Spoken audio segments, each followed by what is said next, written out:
మేము ప్రతి సంవత్సరము గడ్డి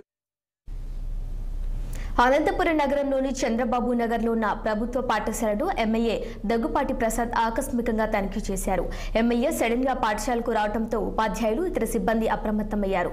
ముందుగా ఉపాధ్యాయుల రిజిస్టర్ను పరిశీలించారు. ఆ తర్వాత విద్యార్థుల హాజరు శాతం ఎంత ఉందో చూశారు. ఆ తర్వాత మధ్యాహ్న భోజనాన్ని పరిశీలించారు. భోజనాల విషయంలో ఆయన ఒకంత ఆగ్రహం వ్యక్తం చేశారు. పాఠశాలకు నాణ్యమైన బియ్యాన్ని సరఫరా చేయాలని ఆదేశించారు. మరోవైపు పాఠశాలలో డ్రాప్అవుట్స్ ఉండటాన్ని గమనించారు.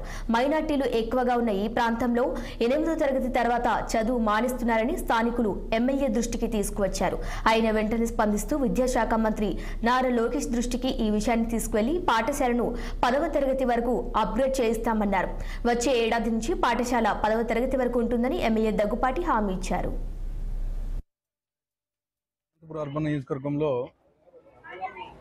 చంద్రబాబు నాయుడు కాలనీలో స్కూల్ విజిట్ చేయడం జరిగింది.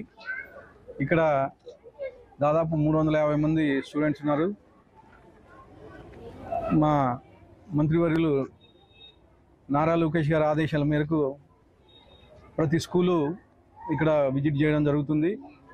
ఇక్కడ మిడ్ డే మీల్స్ అయితే ఏమి, అలాగే స్కూల్లో ఇక్కడ ఉండే పరిస్థితులు కానీ, ఇక్కడ మిడ్ డే మీల్స్ ఎక్కడ వండుతున్నారు, దానికి సరిపడా ప్లేస్ ఉందా, ఇవన్నీ అబ్జర్వ్ చేయడం జరిగింది.